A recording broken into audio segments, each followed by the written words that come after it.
A las 9:20 de la mañana estamos en ampliación de noticias a través de RPP, La Voz del Perú, Fernando Carballo, Carlos Villarreal y quien habla, Mónica Delta, y vamos a darle la bienvenida al nuevo presidente de la Sociedad Peruana de Medicina Intensiva, cuyas siglas es SOPEMI, al doctor Carlos Lescano Alba, quien reemplaza al doctor Jesús Valverde, lo hemos conocido en muchísimas declaraciones, en esta presidencia de la sociedad, que es muy importante para darnos cuenta de cómo se está afrontando, probablemente, como hemos dicho, el peor momento de la pandemia. Doctor Lescano, ¿cómo está? Bienvenido. Buenos días, Mónica, muchas gracias por la invitación. Y bueno, y destacar además esta responsabilidad que hoy le toca. Si tenemos que hablar de las cifras alarmantes, lamentablemente, de fallecidos, hablamos de promedios de más de 350, de contagios por miles y una posible variante del COVID, ¿cómo podría explicarnos el contexto de hoy y frente a una segunda vuelta que no termina de llegar a un pico, con una amenaza de tercera vuelta de tercera ola que ya viene?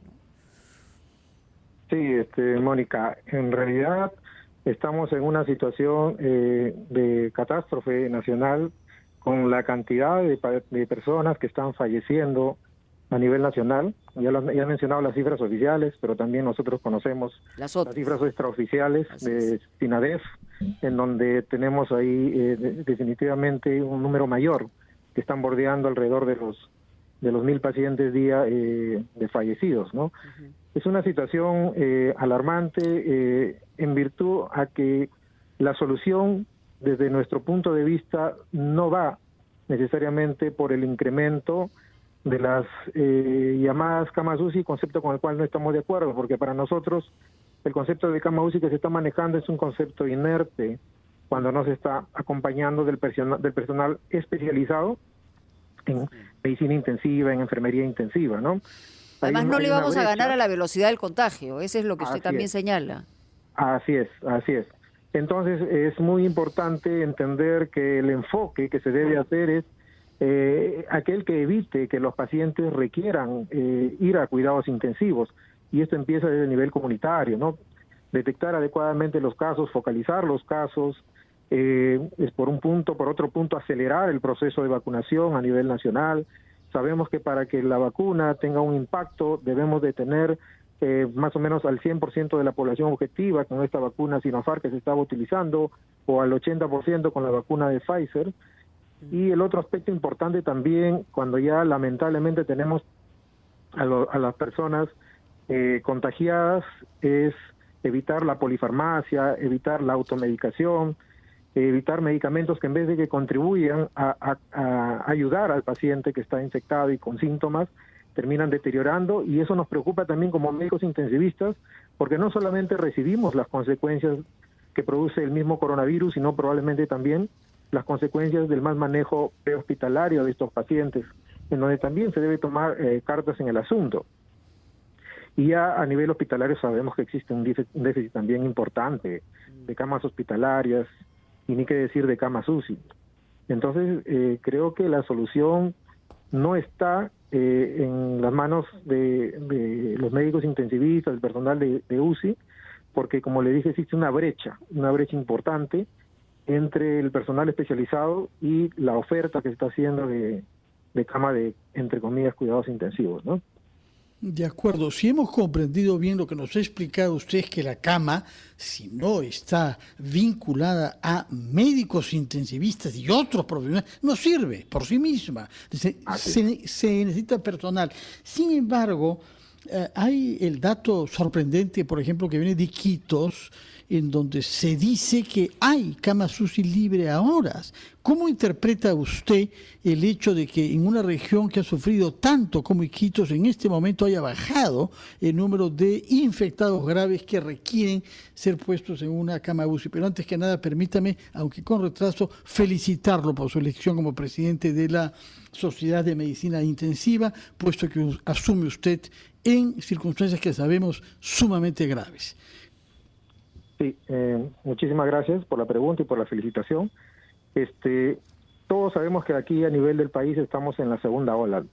en términos generales a nivel nacional. Todavía no tenemos un descenso firme de esta segunda ola, pero también sabemos que hay diferencias regionales a nivel del país y siempre Iquitos durante todo este proceso de la pandemia ha tenido un comportamiento peculiar, ¿no? Tanto en la intensidad de los contagiados, en el número de fallecidos y también en la temporalidad en la cual se han venido dando los procesos en Iquitos. Estaríamos probablemente en Iquitos teniendo una salida, ¿no? Una salida de la segunda ola que estaría explicando transitoriamente esta disminución de los casos críticos, que son los que requieren atención en cuidados intensivos. Pero habría que ver el comportamiento en las siguientes semanas.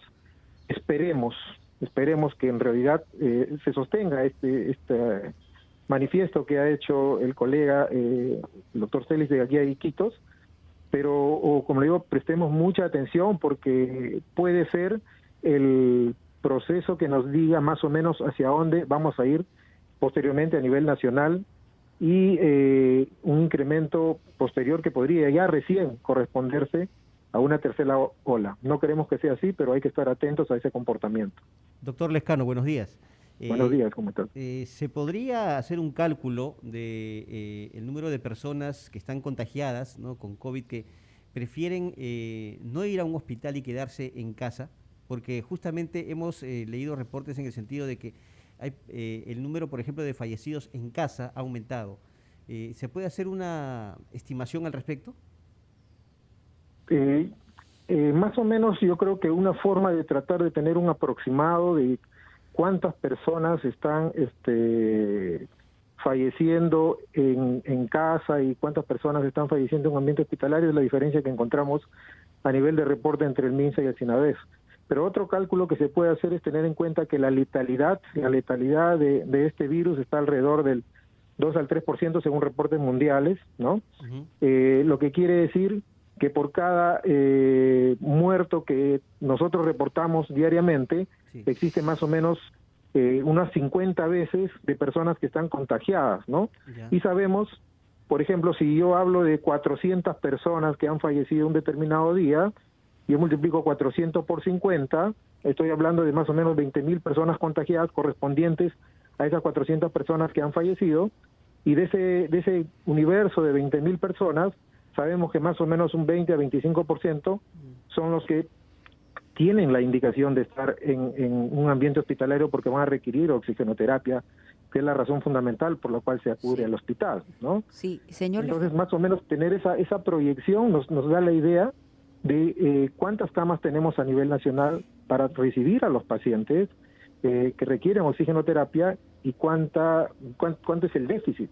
Y en ese déficit tenemos definitivamente el problema serio de estos pacientes que están falleciendo fuera de los ambientes hospitalarios. Sí, doctor Lezcano, solamente para terminar, el tiempo es muy corto, pero usted que trabaja en cuidados intensivos del Hospital Nacional de Rebagliati, si no me equivoco, ¿no?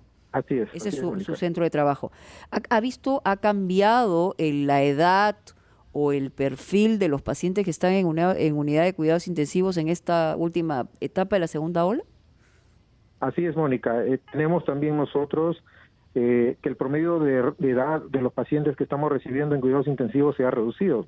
Tenemos un grueso importante de pacientes más jóvenes e inclusive tenemos pacientes sin comorbilidades. En la primera ola, la característica era pacientes con un promedio de edad entre 60 y 65 años, sí, y que prácticamente todos tenían alguna comorbilidad, dentro de cual la obesidad era una de las que estaba a la cabeza. Sí. Ahora tenemos pacientes más jóvenes, ¿no?, y sin comorbilidades que también estamos manejando en la unidad de cuidados intensivos. Y eso nos está diciendo mucho también porque el universo se está ampliando de una manera peligrosísima. Doctor, muchas gracias por estar con nosotros, doctor Lezcano, y reiteramos nuestra felicitación, aunque el momento es bien complejo, es un trabajo sumamente difícil y en una circunstancia que los peruanos estamos viviendo con muchísima incertidumbre y con muchísimo miedo. Vamos a una pausa, titulares y regresamos. Muy amable.